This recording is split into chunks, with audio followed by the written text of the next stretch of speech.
this, I got into the Salesforce ecosystem in 2007. My wife calls it that I got married to Salesforce in 2007 because she claims that I spend more time with Salesforce than with her. That is not true, but again, it's not easy to please your wife anyway. So I've been very fortunate to have a good career in the Salesforce ecosystem. I became an MVP in 2016.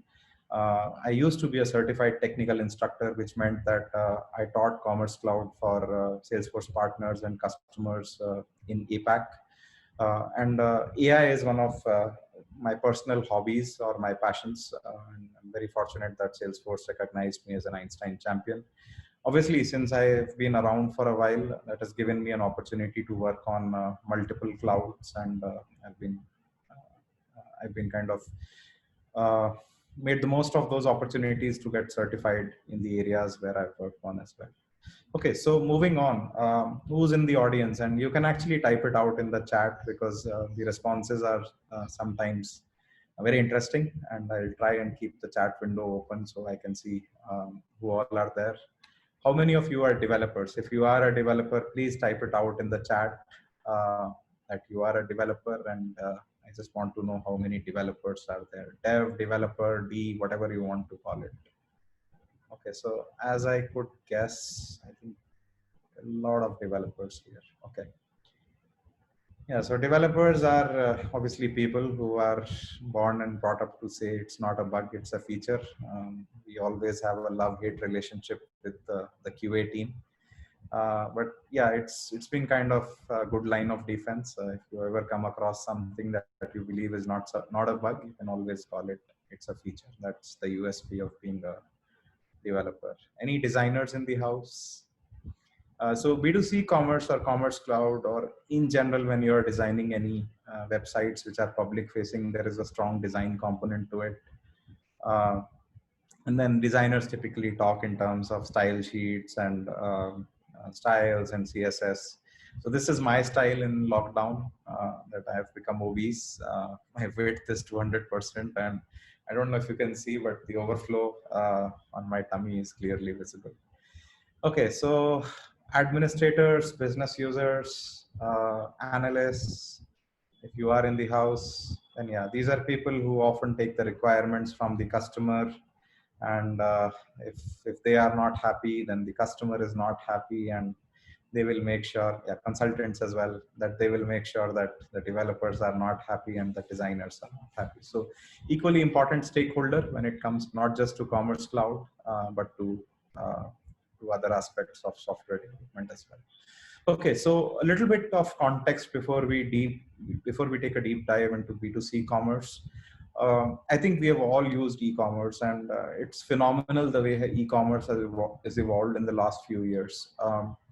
There are some statistics which I pulled from, this is a slide from Salesforce. So more than half of the transactions of e-commerce are from mobile phones or tablets. These are not from computers. There is 100% annual growth in social commerce. So what is social commerce? It essentially means somebody bought something and they posted it on social media, or there was a promotion running on social media, and they made a transaction based on that. So there has been increase, and it has grown year on year.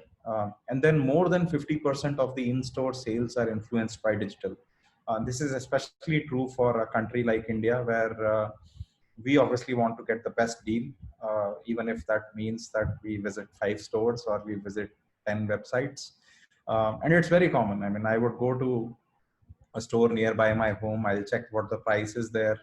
I'll open up Amazon or Flipkart. I'll check what the price is there, and then I'll negotiate on the best price. So again, that's a very common phenomenon. And then there's one more statistic here, which is 25% purchases span multiple touch points. What this essentially means is that you actually looked up the product either in store, or you looked it at your computer, and then you are making the transaction either through your phone or your tablets. So the way commerce was done earlier versus the way it's done now is completely different, and the touch points have completely changed, and it's a lot more diverse ecosystem. Okay, so here is a slide which kind of talks about the difference between B2C commerce and B2B commerce, but I would not want to explain it. So I need a volunteer who wants to unmute themselves and kind of wants to share their knowledge on what they think is the difference between B2C commerce and B2B commerce. And as I said, there are no bad answers or there are no stupid answers. So go for it. Anybody who wants to answer what's the difference between B2C commerce and B2B commerce? You can unmute. Hello. You can unmute. Yeah. Hi, Gaurav. Yeah, go on. Okay. So briefly, just the target audience is completely different. In B2C, we target end users. In B2B, we target uh, other retailers or other businesses to which we will be selling. Good And answer. one key aspect would be negotiating the prices. So in B2C, we don't negotiate prices, whereas in B2B, it's a central point of business model. That's a fantastic answer. Thank you, Sachin. Rahul, you want to add something? I see you're unmuted. Yeah, thank you. It's also like we buy a laptop. Like if we buy a laptop from consumer side, then we get like lesser warranty, and from like the business line, the companies have like a bigger numbers, so they get like very good SLAs and warranty as well. And also the build quality is very good for laptops from commercial side. Yeah, that's true as well. Both great answers. So yeah, obviously the key difference is B2C. You as a seller are selling to the end buyer. B2B, you are a part of a selling chain. So you are actually selling either to dealers or to other businesses who in turn will target the end buyers. So that's where a key difference comes in when we talk about Commerce Cloud. So let me kind of give you a little bit of historical perspective here. So Salesforce originally did not have any e-commerce solutions until they acquired a company called Demandware. This was back in, I think, 2014 or 15. Demandware was a B2C commerce play, so the left side of the image. And the company Demandware was earlier called Intershop, way back in 2007 or 8 when it was founded. And again, it was a B2C commerce play built on proprietary technologies, and Salesforce acquired it. They rebranded the product as Salesforce Commerce Cloud. And since developers like to use abbreviations, developers started calling it as SFCC, which stood for Salesforce Commerce Cloud.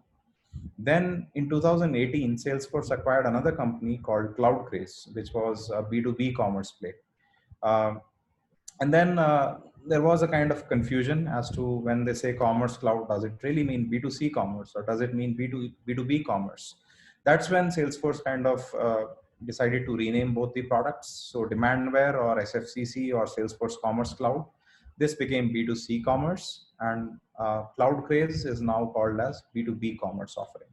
So I hope that clears any confusion that you had around. So when somebody says Commerce Cloud, ideally they would mean B2C commerce, but again, I mean, please don't quote me on this, but even when I'm on calls with Salesforce AEs, when they say Commerce Cloud, they actually mean both of these products. So it's kind of a gray area, but if you are a technology purist, then Commerce Cloud was the original name of B2C commerce. So it still means B2C commerce, but it's a term which is used for both B2B and B2C. Let's talk a little bit about the overall architecture of Commerce Cloud as a solution. And this has changed, or I would say that this has improved by leaps and bounds in the last few years. So if you look at the lowest layer, it is what Salesforce calls as one of its fundamental principles, the overall core layer of platform operations, which is common to all the secondary clouds as well, whether that's Marketing Cloud, whether that's Pardot, whether that's Sales Cloud, Service Cloud, or the core platform. So there are some key principles here like reliability, security, multi-tenancy. Again, I would want somebody to answer who is not answered before as to what a multi-tenant architecture means, or what is multi-tenancy. Or if you want, you can relate it to Salesforce and then tell me how Salesforce is a multi-tenant platform. Yes, Hi, Sanjay. sir. Yes, sir. I'm Sanjay, senior Salesforce developer. Multi-tenant architecture means that everyone have equal access to the cloud as we have in Salesforce, for example. But everyone have equal limits for running the Apex or any query. So this is, I understood that this is a multi-tenant architecture. Yeah, that's correct. Anybody else who wants to take another shot at the definition of multi-tenant architecture? Hello, sir. This is Shubham. Sir, multi-tenant is like sharing a single resource. Means multiple people can share a single resource. Yeah, that's correct. So what, and again, I'll open it up to everybody. How does Salesforce ensure that you don't hog all the resources and then that it's a pure multi-tenant architecture? How do they ensure it? It's something that you deal with every day. Yeah, By governance. I think there were multiple people speaking at the same time, but I did get the answer. It's governor limits. Abhishek, do you want to add something? Okay, if not, then I'll continue. So yeah, it's a multi-tenant architecture, and Commerce Cloud, the analogy is the same, that it's a multi-tenant architecture as well. And then it's a global release model. Again, Salesforce has its own release model. With Commerce Cloud, the release model is slightly separate. It's not 3 major releases, but I'll talk about it in a little more detail when we get to the specifics. Then we have a retail data model. So similar to your Salesforce objects, where you have a number of standard objects. We have a number of what we call as system objects in Commerce Cloud. So you have typical commerce objects like order, inventory, product, price, customer, promotions, and a number of other objects as well. On top of that, we have a layer called Commerce Cloud Einstein. This did not exist in the original architecture. This was introduced in 2017, I believe. This was when Salesforce launched Einstein as a platform, and they did a really good job of plugging it into almost all the products that they had. So they added a component for Einstein in Service Cloud, in Sales Cloud, and in Commerce Cloud as well. In Commerce Cloud, there are 2 use cases Einstein is primarily used for, which is product recommendations. So based on what a user is buying or what a user has bought, Einstein would run some algorithms internally, and it would make some recommendations on what is likely another product that this user may or may not buy. And then second is predictive email, which is basically similar things based on a user's buying patterns. If they are very active around specific months, if they are very active in shopping in certain categories, Einstein would actually send predictive emails based on what they are likely to buy next. Okay. On top of that, again, there is a solution for digital, and again, there are solutions for store. There is a term which is very popular these days called headless commerce, which essentially means that you could actually be having a fully functional e-commerce solution without actually building a website for it. So everything would be happening through APIs, and you could even actually have that running in your store. So it is not necessary that you build a front end for your e-commerce site. And then there is an integration layer which is driven by REST APIs. The standard is called OCAPI, Open Commerce APIs. And on top of that, we have all these touch points. So you can order through a tablet, you can walk into a store, you can use a computer, you can even use, in some cases, an IVR, a kiosk, and then there are other ways as well. One more thing which I think I forgot to mention earlier, and Vipul, please keep me honest here. Do we have any certification vouchers to give away? Because I have a small quiz planned towards the end. Yes, sir, we do have. Okay, so I think the people who win the quiz get all those certification vouchers. For everybody who doesn't win the quiz, you still get a virtual hug from me. Okay, so moving on, let's talk about the architecture. So earlier we looked at a logical architecture. Now let's talk about the physical architecture of Commerce Cloud.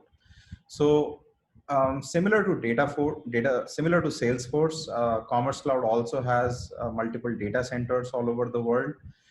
These data centers are split into something that we call as pods. A pod here is an acronym which refers to point of delivery, which basically means that there are racks of servers in multiple geographies like North America, like Europe, like Australia. Unfortunately, they don't have a pod in India yet, but there are pods in Asia Pacific. Based on whatever I've told you, can somebody draw a parallel between what is a pod in Commerce Cloud and what would be the equivalent in Salesforce? It's a part of the URL of your Salesforce org. what would be the equivalent of a point of delivery in Salesforce? My domain. Not quite. Instance? That's correct. Yes. So you have Salesforce instances in America, you have Salesforce instances in EU, in Australia, and so on and so forth. So from your perspective, most of you are Salesforce developers. So a pod is equivalent to what is an instance in Salesforce. Now there is a concept of realm. So realm is basically, again, that going back to that multi-tenant architecture, that everything that is on the platform are all shared resources and being shared by multiple customers.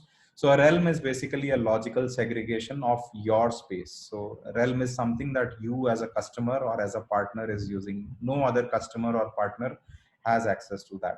So within realm, you have a number of resources. You have what we call as a primary instance group, and what we call as a secondary instance group.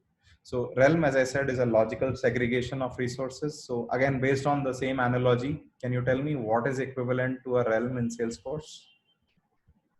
Org. That's correct. Yes. Your org is essentially your logical segregation. Again, you have full access to resources on it and nobody else has any access. Then we have instances. Again, this is similar to the instances that you have in Salesforce, like a sandbox, a development, like a sandbox, production. We have some specific nuances here, which I'll talk through. So broadly, we have two instance groups: a primary instance group and a secondary instance group. Primary instance group has three instances: development, staging, and production. Production is obviously where you fix all the bugs in real time, right? No, so production is where you never fix bugs directly. Production is something that you treat as a temple, and you are very careful with what you do on production. So there are two other instances: development and staging. Staging is an environment. It's a fairly common practice to have staging environments in your Salesforce projects as well. But from a commerce perspective, staging is your environment where you typically do all the data enrichment activities. So if you are, for example, selling some new products, you would typically put those products on staging first, do all the QA verification in terms of if you need to make any changes to a product description, if you want to fix a product image. All that enrichment activity is done in staging. And development, anybody wants to guess what this is for? And I'll not hold you to it. So unmute yourself and make a guess. QA testing. So if you answered that, then you probably know a little bit about Commerce Cloud, because nobody on earth can guess that an instance named development would actually not be used for development, but it will be used for QA testing. So well done on that. So it is actually used mostly for not exactly QA testing, but it is testing. It's mostly UAT. And then sandboxes, these are where you do actual development. So when you sign up with a realm, you get a default of 5 sandboxes, and you can request up to 50 sandboxes from Salesforce based on obviously the size of the project and the size of your team. The difference between primary and secondary group instances is that the secondary group instances, which is the sandboxes, these are slightly lower grade in terms of the memory and the CPU footprint, and typically not the same resources that you get on the primary instance groups, but mostly these are sufficient for all your development needs. Okay, so now we have talked about the physical architecture as well as the logical architecture of Commerce Cloud, and then I'll kind of briefly lay the context of why it's all moving to a mobile first. So this screen actually has a meaning. Can anyone try and decipher that meaning for me? What do these arrows, or what does this direction of devices represent? And I'll quickly take a water break meanwhile you're answering. Anybody? We start from mobile first, then we scale to bigger resolution. Close enough. Anybody else wants to give it a shot? Yeah. Hello, Guru. This side is Virendra. So the meaning of these screens are it should be best user experience. It is for best user experience. Okay, that's accurate as for well. B2C. Yeah, for B2C. Sir, it's like dynamic. You can use it on mobile, iPad, laptop, or on desktop. It should be accessible anywhere. Yeah, that's correct as well. So the idea here is the reason I put these devices in this order is there are actually more smartphones on planet Earth than there are number of tablets. There are more tablets than the number of laptops, and there are more laptops than the number of desktops. And there have been several research statistics published on this. So there was a time 20 years back when I started my career, we were building everything for the desktop. Then we had laptops come in and we had to deal with different form factors. Then we had phones come in and then we had tablets come in. So now it's uh, earlier mobile used to be kind of a nice to have or just um, um, check the box kind of a approach, but now it's predominantly a mobile first approach. And why it's important is, again, some statistics which I pulled in. If your site is not mobile compliant, a lot of people would not recommend it. 40% would turn to a competitor site if they have a bad experience, and nearly a quarter of the adults would curse at their phone, probably throw their phone, or use some adjectives which I can't hear when the site is not working. Okay, so with that context, let's actually get down to B2C commerce and how it's architected. So Site Genesis was the name of the original architecture when the company was still called Demandware. It was an MVC implementation. And again, I'll actually ask another question here, and I'll request if you have answered, then please give a chance to others to answer, because I want to hear from as many people as possible. What do you mean by MVC? And please don't tell me what M means, what V means, and what C means. If you can, just describe it in a couple of sentences for me. Anybody who wants to answer? That's my way of checking that you are still awake. Okay, I can so try. So, hi, yeah, this is go ahead. Sneha. Go ahead. So, the Yeah. model is basically the schema or the entity relationship which runs in the backend. Then view is, of course, the user interface which the end users actually sees, and whatever the UI provides. And if you want to interact with your model, then the controller helps to connect the view and the model. So that's basically where all the logic runs, and whatever logic you need to define to control. Yeah, that's a your great model. answer. That's a great answer. Thank you, Sneha. So exactly. So model is your data abstraction, view is the presentation layer, and controller is where your business logic is.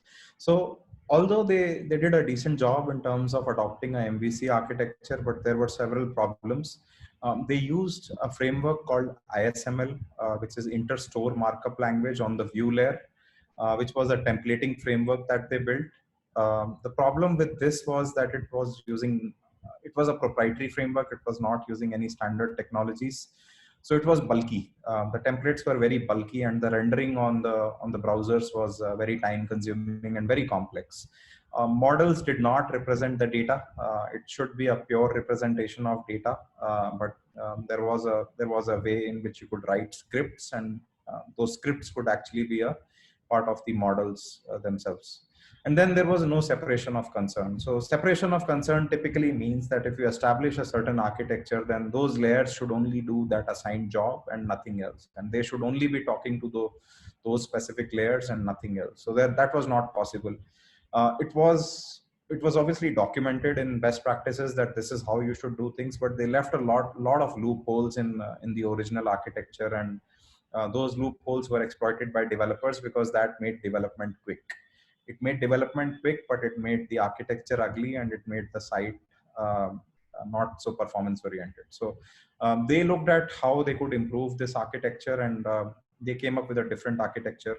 But before I move to that, another question. So as I mentioned, Vue, they used a framework which was basically a template framework. Can anyone tell me what is a template framework when we talk about the Vue layer? And give me any examples of any templating framework that you're aware of. Again, preferably somebody who's not answered before, but if nobody is answering, just feel free to unmute yourself and answer it. Handlebars. What does a templating framework do? Anybody who wants to answer that?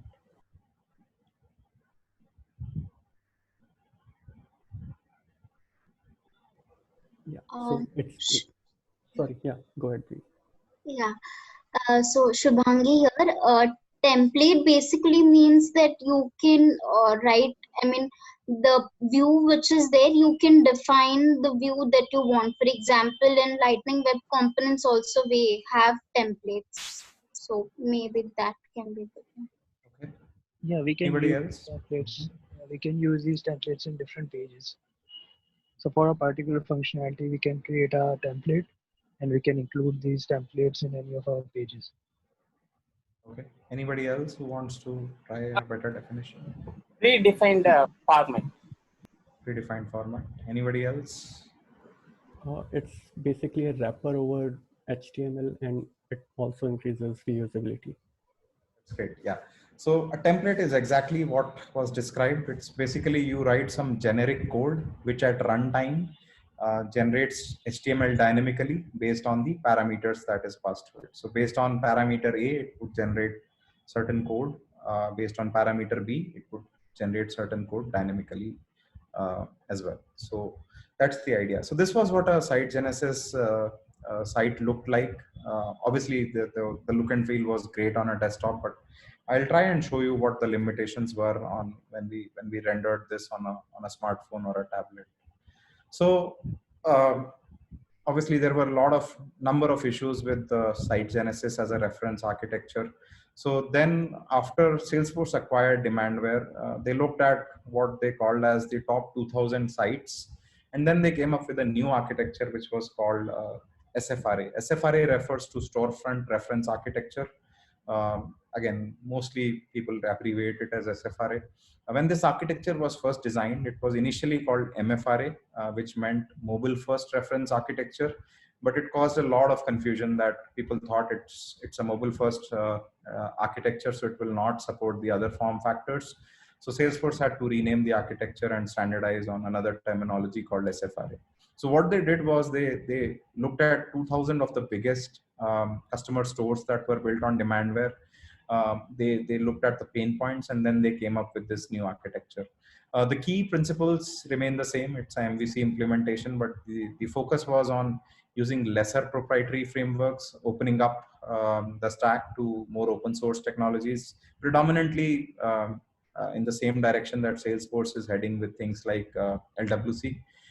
So from a reference architecture perspective, nothing really changed except the overall MVC layer. So I'll talk about that in a little bit. So what happens in SFRA is there is a pure MVC implementation. There is a separation of concern. Your views, you are no longer using bulky templates. You are using JavaScript for everything. So you can pretty much do full stack development for Commerce Cloud using JavaScript. And again, the idea is to go away from proprietary technologies like Demandware scripts and ISML. And again, the focus was on ensuring that whatever layer needs to interact with other layers, it should only be interacting with those layers, and there should be no loopholes to kind of, for example, do a direct call from a view to the database or otherwise. This is what an SFRA site looks like. And again, I'll show you an example of this as well. And it renders beautifully on smartphones as well as tablets. Okay, so I think that's it for the first part of this session. I will actually now show you some demos, and then we'll come back to a few slides that I have. So let me just log into my sandbox. What Salesforce uses is, so you can see that this is a different interface as compared to what you are used to seeing for your Salesforce orgs. So Salesforce Commerce Cloud has something which they call as account manager. So if you see the URL, it's account.demandware.com. If I enter my credentials, it should log me back into my Commerce Cloud instance. Okay, so this is the instance that I have. When I log in, it shows me that this is the latest release. So as I said earlier, it follows a different release cycle as compared to Salesforce. Can anybody guess what these release numbers stand for? 20.6. Does it ring a bell? 20? Year and month. That's great. Yeah. So it refers to year and month. So there is a major release for B2C commerce every month. So all the releases are prefixed as So the major version is the year, and the minor version is the month. And anytime that you log in, unless you skip it, it will actually tell you what are some of the various new features in B2C commerce for that specific release. So for example, here there is a new feature for Page Designer. It's a tool which is similar to your Page Builder for Salesforce. That has been added recently. So what this interface you're looking at is called the Business Manager interface. Again, if you talk to any Commerce Cloud developer, they'll probably say BM, not Business Manager, because it's a lot easier to say that. But this is what we call as Business Manager. So if you are a developer, if you are an admin, or if you are even a customer, this is basically where this is equivalent to what you see in your Salesforce, or this is where you will do bunch of your configuration changes. So some key things here, if you can host multiple sites on a sandbox.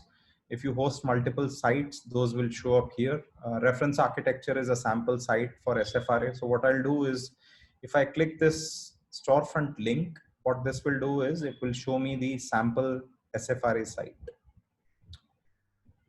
So it's a little bit slow. Hopefully it should load soon. So this is the SFRA site. This tracking consent is thanks to GDPR, where it prompts the users for accepting that the site may store some cookies. This is what the site looks like. It's similar to any e-commerce site that you would see. Some key things that I would highlight here. On the top, you have all these categories, all these menu options. We call them categories. So for example, new arrivals, women's, men's, electronics, top sellers. If I hover over any of them, what you will see, these we call as subcategories. So for example, let me go to men's clothing and let me go to suits. So I'm going to a category called men's, a subcategory called clothing. And I see a list of all the suit products here. So this is a listing page, what we also call as very commonly as a product listing page, or also referred to as a PLP in commerce terminology, and not just on B2C commerce, but even if you are using other things like Magento or Hybris or any other e-commerce platform, the PLP terminology is fairly standard. So the idea is that you're looking at a page which has a listing of products. Again, here, the idea is that you see a thumbnail image of the product, the name of the product, the price, its ratings. And on the left, you have something which we call as search refinement. So the idea is that if I want to say, look at only the specific colors, then I can do that. If I want to add more colors, or if I want to look at a price range, if I want to look at a size, these are all search refinements. If I click on a specific product, it takes me to the details of that product. So that page, this page now that's showing up is called the PDP. It's also called as the product detail page. Here I can see a lot more information. I can see description, I can see details, I can add the product to cart, I can select a size, I can select a width. Let me do that. So this probably won't fit me. This is better. I'll be more comfortable. We can do regular, and I'll add it to my cart. So as soon as I do that, you will see that the bubble count on my cart has increased. And again, the idea is that on the product detail page, you get all the details related to the product. If I click the Commerce Cloud icon, it takes me back to the homepage. And again, when you are in a Commerce Cloud project, you will hear terms like window shoppers and surgical shoppers. Can anyone take a guess and tell me what's the difference between a window shopper and a surgical shopper, or any ideas on what those terms might mean? Take a guess if you're not sure. Window shopper and surgical shopper.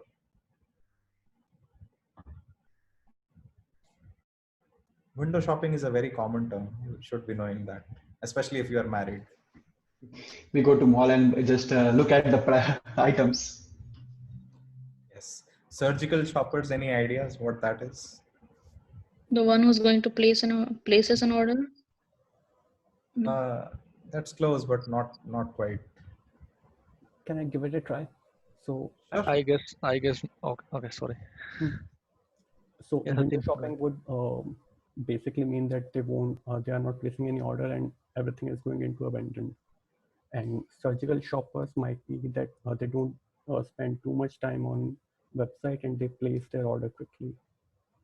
That's correct. So one part of your answer is correct about surgical shoppers. Window shoppers, yeah, they may or may not. Place an order, similar to when you go to a mall with your wife and you spend 6 hours there and you still come back empty handed. Surgical shoppers are people. So for example, I know exactly what I want. So I want a black suit, and I want a black suit. Maybe take a better example. I want a laptop bag. So I want this laptop bag. So what if I just click on this product, rather than taking me anywhere else, it took me directly to this product. I can add it to cart, and then boom, in 2 steps, I'm in and out. I can check out. As opposed to this, I mean, the window shoppers they'll navigate categories, and even if they are looking for a laptop bag, they will probably write laptop, and then somewhere in there they'll find the laptop bag. And so surgical shoppers are basically people, and I wouldn't say that a large proportion of this is in India, but in the Western countries, especially, people sometimes would go to a portal to just exactly place an order for the product that they need. So when you design or when you develop a e-commerce site, again, not just on B2C commerce, but in general, you keep both of these segments into mind, and there are some optimizations that you make on your site based on that. Okay, so I think I've shown you most of the things on this site. Let me also quickly show you cart. So this is all from an end user perspective. So I have 2 products in my cart. If I have a coupon code, who doesn't love discounts? And then if I check out, $4,000, I don't think I can pay, but it gives you options. You're a customer, you want to check out as a guest, or if you're a customer and you want to log in. But let's skip that for now, and I'll show you some things from a developer perspective. So on the top left, there is this small icon called Storefront Toolkit. And when you are doing B2C commerce development, this is basically your best friend in terms of developing your site and debugging issues. So what this does is it has a number of these options. So when I click on it, so for example, if I click on it, page information, and then if I hover over any page, I'm hoping you can see it's a little bit small, but it's showing me a small modal window which shows which page, which template, which controller this particular section is coming from. And if I scroll down further, again, this is something different. And if I scroll down all the way, you'll see that this is something different. So it's very helpful for debugging, that you exactly know what controller and what page you are referring to. And then this also kind of highlights one more thing that, let me actually show you that as well. So watch what happens. So this is currently I'm on the home page. Now I go to the category page. Now within that category, I go to a subcategory page. Okay. So if you see closely, the top bar and the bottom bar, they don't really change anytime, but it's the content in between that is changing. Okay. And if you look at this from a page perspective, so we will see that this is same. This will always remain same. It will only be this portion that is being changed. So whenever you are building pages in B2C commerce, or in general, when you are doing web development, and if you are building a site, you would typically build some components which you will end up reusing on the header on all the pages, and that is typically the header and the footer, and there may be some other examples of that. So this page toolkit also lets you identify that. Cache, this is obviously a very critical component. Anytime you build a website, you need to cache certain things, because otherwise it kind of fits your performance. So you see all these small icons that are there. These are indications that these sections of the page are being cached. So for example, new arrivals, this is being cached. This particular header bar is being cached. These thumbnail images are being cached, and the footer is being cached. If you look closely towards the right on the cart icon, it says not cached, and this particular line is striked out. Can anyone tell me why it's not a good idea to cache the user's cart? It should be fairly logical and straightforward. Yeah, it shouldn't be showing the wrong information. Like it should be showing the current information of the user. Correct. Yeah, it should always show the real-time information. So for example, you added 1,000 products in your cart, but you only wanted to buy one of them, and the system cached your request and you had a cash on delivery, trust me, you will be in for a surprise. And then this is also illegal in a lot of geographies, because this contains a lot of your PHI, sorry, not PHI, but PII, personally identifiable information. So that's again something that you should not be caching. I can also do is I can look at this search information, and then I can basically try and use this site in terms of how the various kinds of users will use it. So let me see that.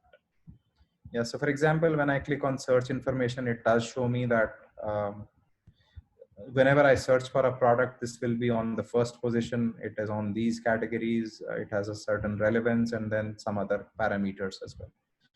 Okay, and then there is also a site preview. So for example, I can actually emulate, and this is how we test all our sites. So we try and check all the boxes in terms of what customer groups you are building the site. So big spenders, typically people who spend a lot, registered users, guest users, everyone. Whenever you are running promotions, especially for discounts, you can actually, I think somebody needs to mute probably. You can actually emulate a user for a specific time as well. And then there are a number of things that you can do here.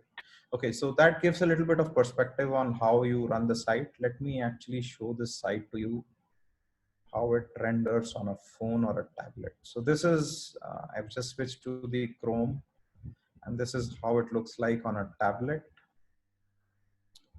And if I turn it to a phone, again, you will see that it's a very optimal experience, and everything is kind of laid out in a, and I get a first-class citizen experience here, even on a smartphone or a tablet. And again, if I were to go to my cart as well, no images being stretched, nothing being overwritten or overlapped. So overall, you might see these markers, but this is a part of the storefront toolkit. So don't blame Salesforce or Demandware for it. So I made them go away. Okay, so this works wonderfully well in smartphones and tablets as well. So let's just go back. Okay, so this is what a SFRA site looks like. I do not have site genesis configured on this particular sandbox, but the idea was that if you render that on a smartphone or a tablet, the experience is not really that great. Let me actually show you what a B2B commerce solution looks like, because most of you are Salesforce developers, and this is kind of your home ground, and this is what you're used to seeing day and night. So B2B commerce. So B2C is an entirely different stack. As I said, you can pretty much build a B2C commerce site in JavaScript, front end, back end. Data modeling is obviously different. Actually, let me switch back. I did not show this portion, so sorry about that. So coming back to Business Manager, and then I'll come to B2B a little bit later. There are three major sections. One is merchant tools. This is where you would do a lot of the administrative activities.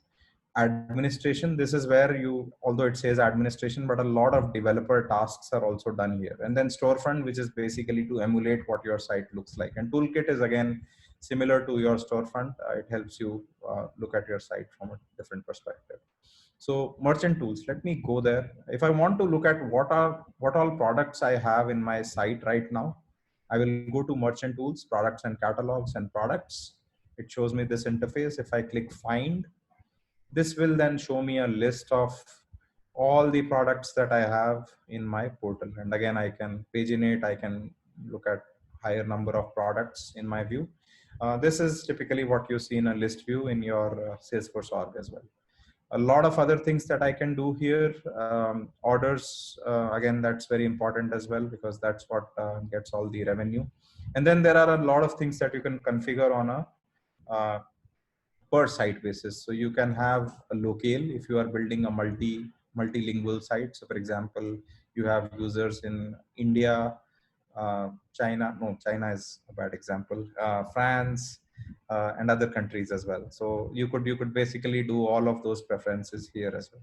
Okay, and then an SEO is a very important aspect of any e-commerce site, because whenever a user searches for a product, you want your site to show up first. So Commerce Cloud has a lot of strong SEO capabilities that you can configure, and there are a lot of other things. I can probably talk about this all night, but I don't think that's the best of use of everybody's time. So the best thing is all of this is very well documented. So as and when you get into a Commerce Cloud project, I think most of this should be self-explanatory. Another thing, if you go to administration, this is where you, as a developer, you will do a lot of your tasks. You will manage sites, you will create sites, you can import sites. So for example, let me show you this option, site import and export. So this sandbox, most sandbox come pre-configured with what we call as Site Genesis as well as SFRA. As I said, I did not actually import Site Genesis here. SFRA is already imported, and that's the reason you see it here. But you can do a lot of other tasks here as well. One thing which I do want to focus on here is the object model, because I think, again, that's something that you'll relate to. And so in Salesforce, as you have standard objects and custom objects, in Demandware or B2C commerce, again, we have that same concept. So you have custom objects, and you can create custom objects for specific use cases. So right now it says no custom objects are defined, search is disabled, but that's because I've not really created any custom objects. So let me actually get to this. Let me show you what some of the standard objects or system objects look like first. So let's actually look at product. This is a system object, and if you want to see what all fields it has, I go to attribute definitions, and then I can see what kind of fields it has. So if you see this lock symbol in front of any of the fields, it means it's a system attribute. If you do not see, it means it's a custom attribute. So some of the attributes, for example, if it's the product is a camera, it would have all these features. It is the product on sale, is the product new, does it have a warranty? Lot of features. So if I extend, if I go further, you'll see a lot of other features as well. Similarly, each product, each object would have a number of standard attributes and a number of custom attributes. The reason this is important is that anytime you get into a B2C commerce project, you will likely need to make changes to the data model. The first thumb rule of making changes to the data model is, can you do everything with the system objects just by adding some custom attributes to them? If you can do that, then that's great.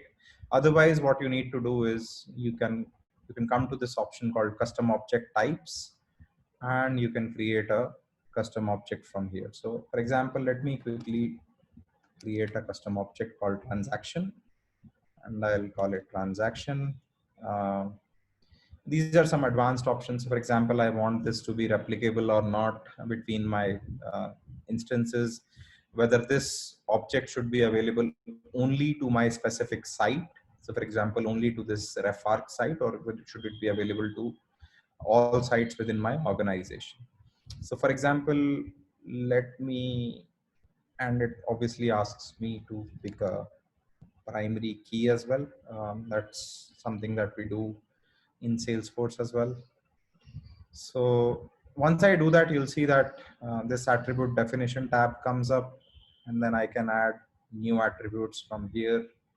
So for example, let me add something which is order value, and I will make this a number, and I'll apply, and so on and so forth. You can add as many fields as you want here, and then I can do a lot of advanced settings for whether I want this to be a mandatory field, whether this should be externally managed and it comes from an external system, something like external objects in Salesforce. A lot of things that you can do in terms of when you set up your data model.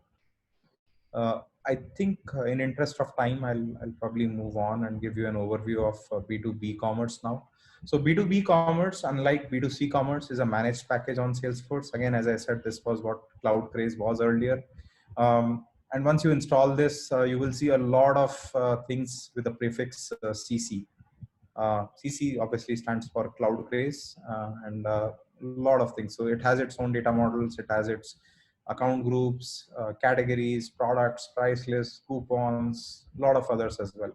Possibly the most important one is CC admin, because this is where you do all the configuration settings for your site, as well as for your users as well.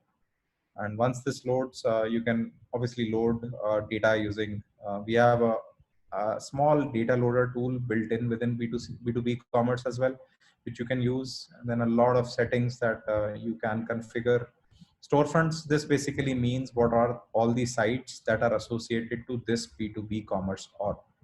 So one of these is this storefront, which I have opened here. So if you draw a comparison between this and this, obviously this is a better looking site because this is a B2C play. You want to attract the end users. This is more about efficiency, and you just want your buyers to make transactions and order products that they want. So again, mostly the terminologies are similar. You have categories and you have subcategories.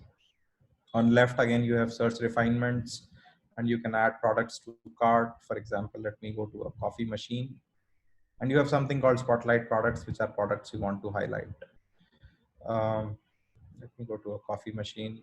And B2B commerce is, I think somebody mentioned it as well, it's more of a volume play. So you are not really that concerned about the price. So as you can see, it's a fairly expensive machine. But if I am a distributor or a dealer, I would probably want to buy several of these, and then I buy them for $3,000, and then I list them for $4,000. So that's how it would work. Again, the idea here is similar. You can search in the search bar, it shows you the search results.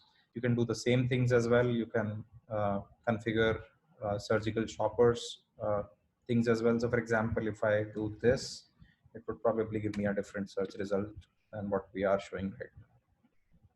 I just needed to wait a little bit, and then it would have shown me that. So it showed me this. And then I can configure my storefront so that it takes me directly to this particular product detail page instead of coming to this search page.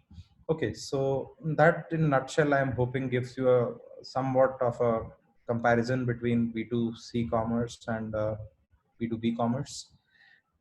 Next, how do you learn Commerce Cloud? So it's unfortunate that Commerce Cloud is not the most publicized cloud offering from Salesforce, and traditionally the entry barrier has been very high.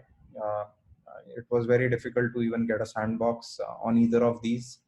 It has got slightly better, but not as easy as going up to developer.salesforce.com, sign up. And when I have close to 30 orgs that I have, and I'm sure you have a lot of orgs, because if it's free, we don't really care about it. But with Commerce Cloud, it's a lot more difficult. So my suggestion would be to start small.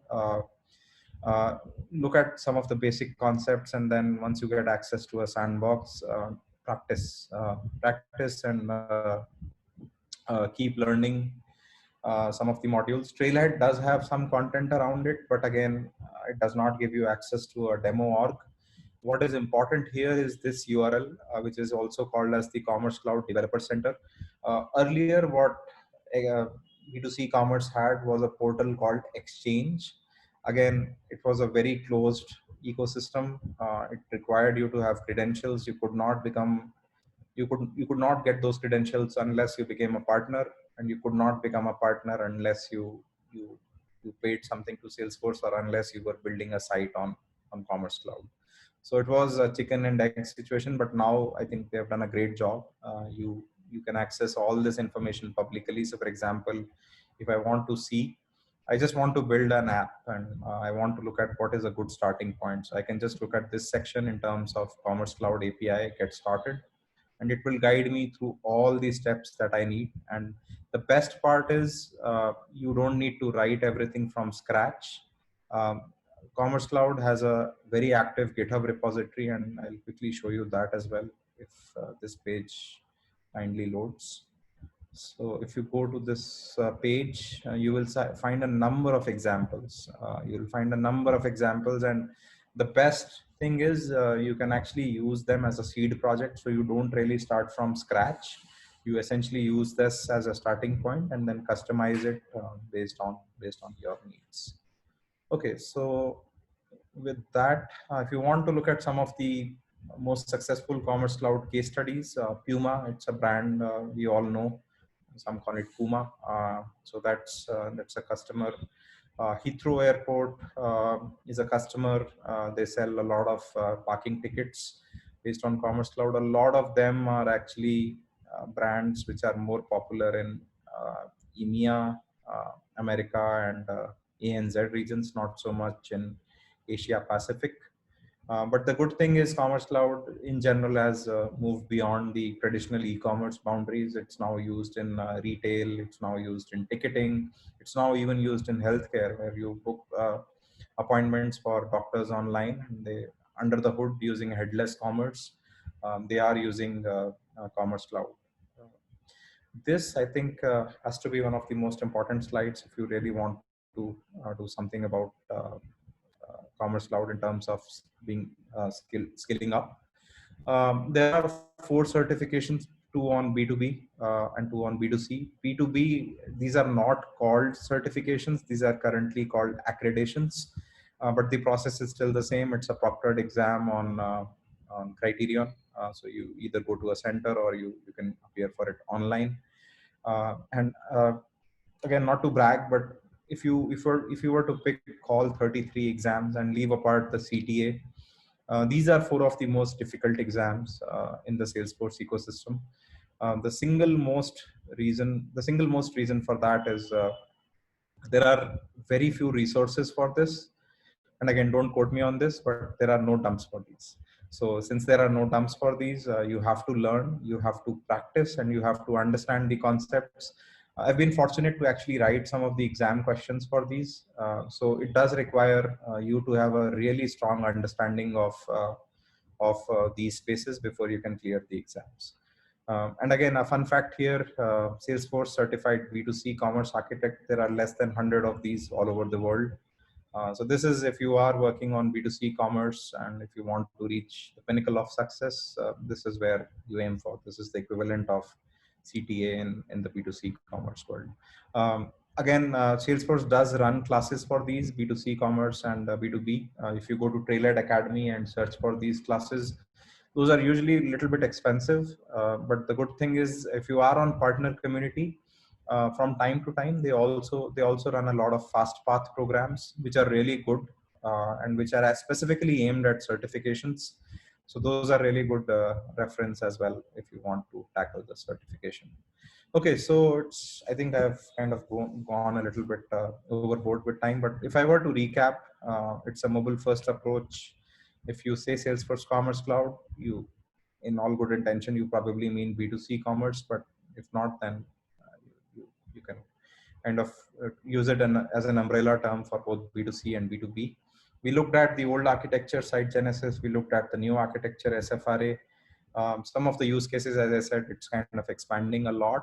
And I'll share this deck as well, B2C Commerce Developer Center. There are a lot of YouTube videos as well, videos from B2C commerce sessions on from Dreamforce. And a lot of other sessions as well. And then I'll be a shameless plug for a moment. I have this course on Pluralsight. You can actually get access to this for free.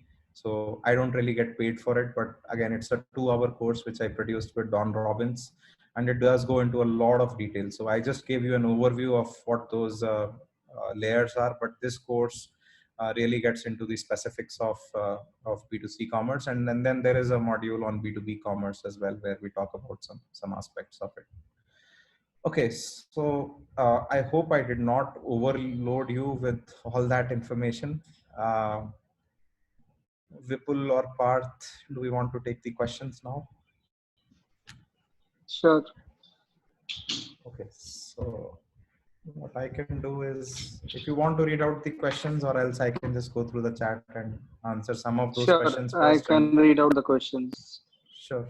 So I think the first question from Mukesh is there any free Commerce Cloud account sign up for developer? Yeah, unfortunately not. So you need to be working with a Salesforce partner. If you work with a Salesforce partner, then on the partner community, there is a group called B2C on-demand sandboxes. You can go there and you can request a sandbox, but that they will only issue you a sandbox if you are working for a Commerce Cloud partner. Other than that, there is unfortunately no other way. There's one more way, that if you attend one of these Trailhead Academy classes, you get a sandbox for 3 weeks. So 1 week before the class, 1 week for the class, and 2 weeks after the class. And that is usually sufficient to clear the B2C developer cert, 3 weeks of practice if you are good in JavaScript. But it's not as simple as getting a developer org for Salesforce. It's unfortunate, but that's what it is. Yeah, and the second question is from me, like how does it make integration with the payment gateways, like the B2C side which you have showed us? Yeah. And that side, how does that make an integration with the payment gateways? Yeah, good question. So I'll show you something which we call as Link Marketplace. And once you see this, I want somebody to tell me what is the equivalent of this in the Salesforce world. I think you'll get the idea. Can anyone? Yes, no brainer, right? So Link Marketplace is, for example, I want to see what all payment gateways are there with whom I can integrate.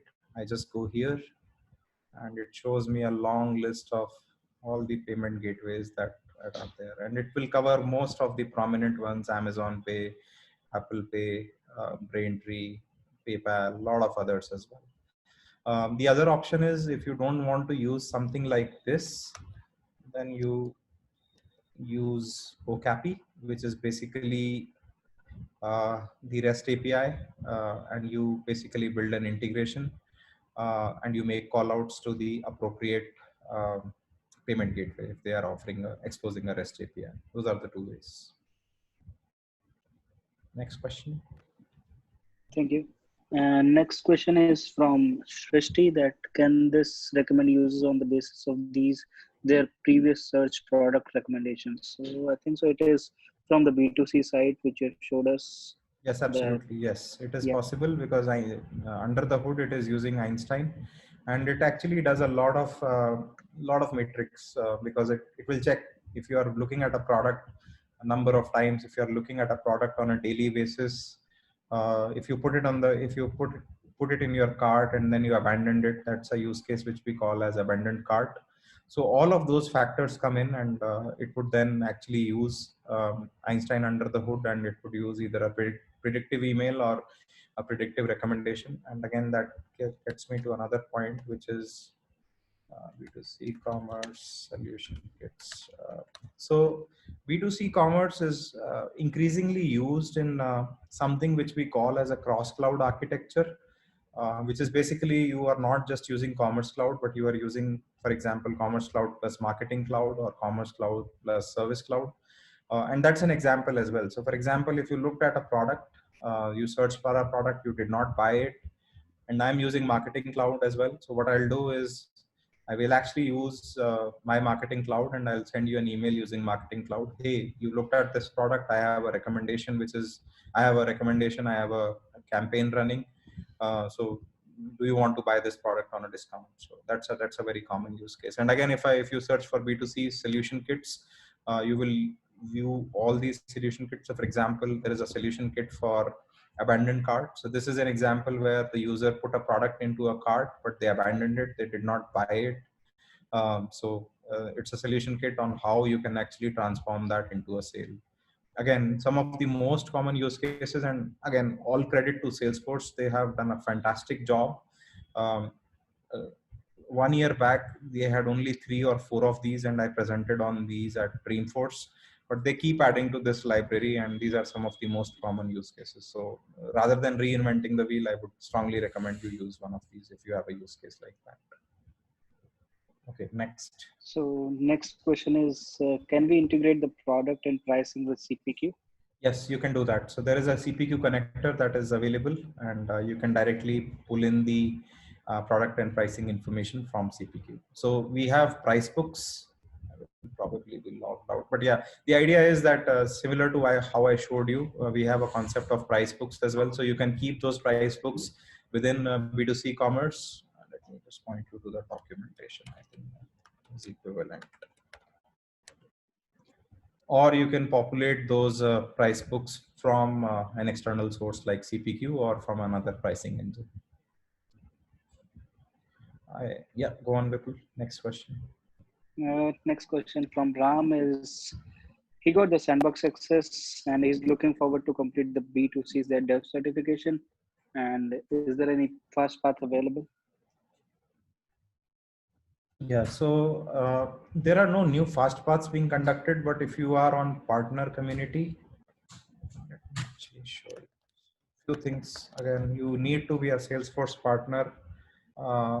If you are on partner community, there are a few things here. So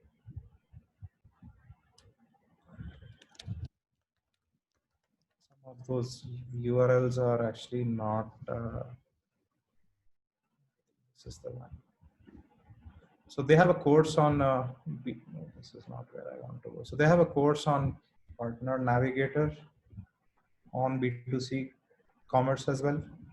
And then if you go to partner community and if you search for B2C fast path, I'll actually have to log in. So the idea is that if you are on partner community, just search for B2C fast path.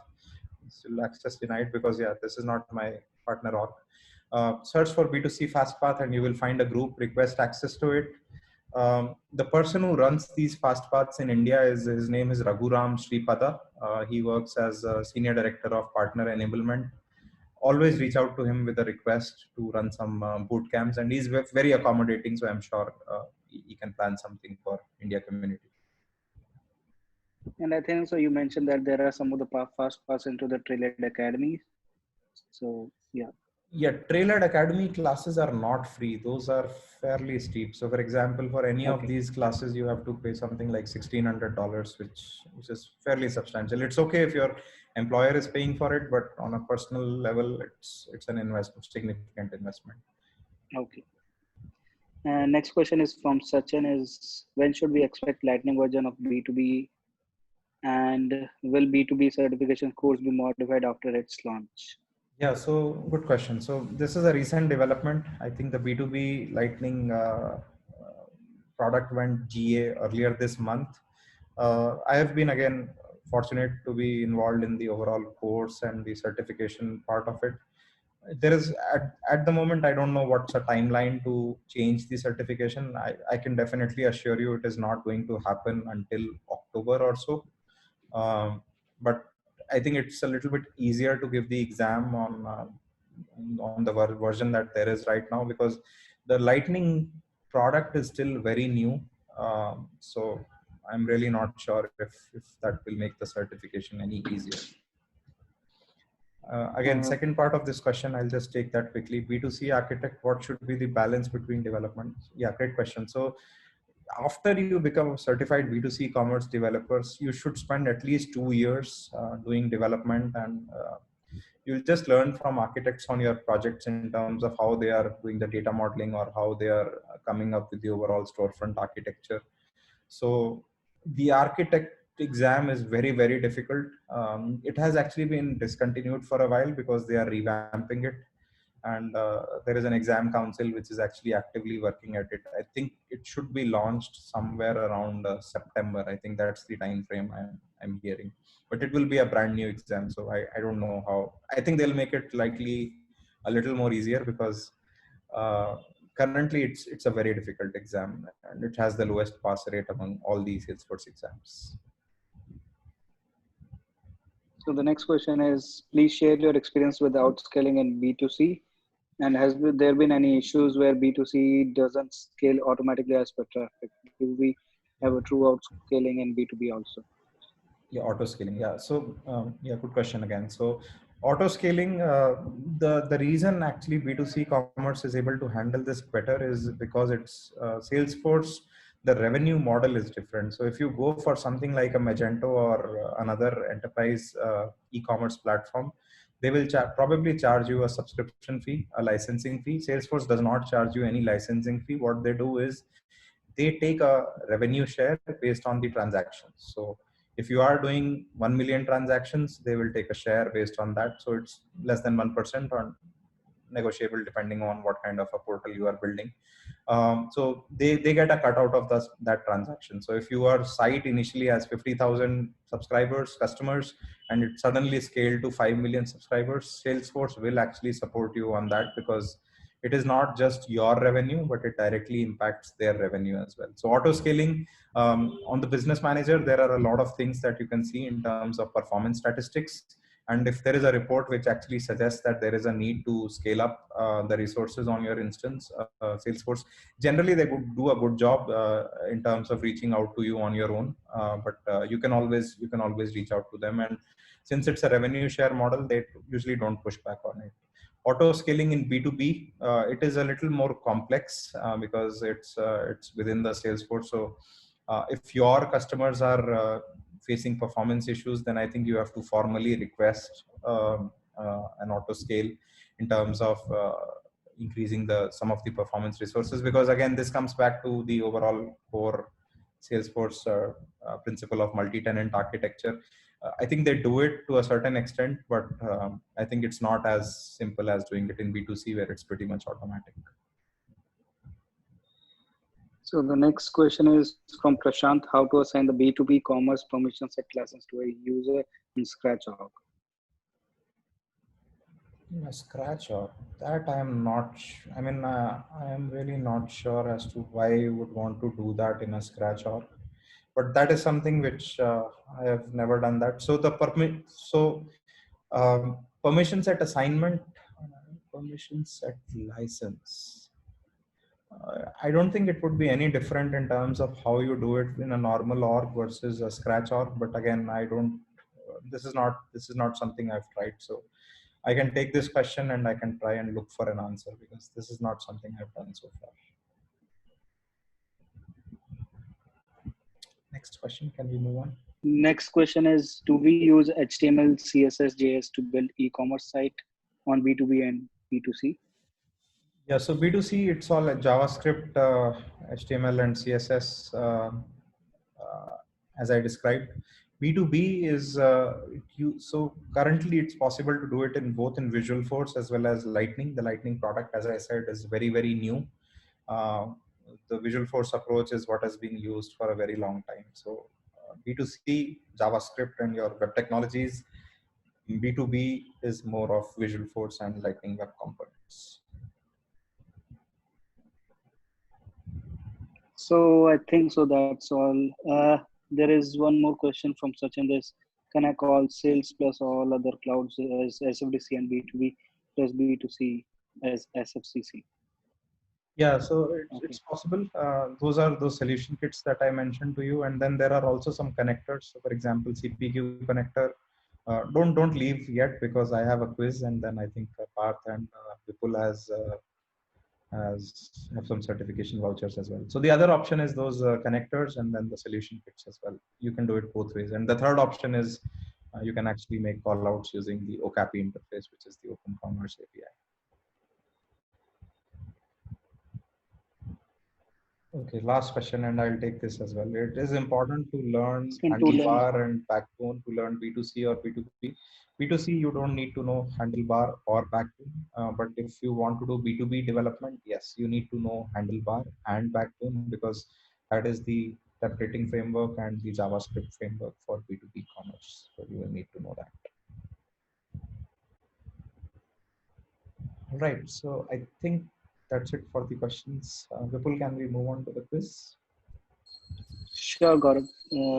I think all of the questions has been answered perfectly. So yeah, we can move forward to the quiz.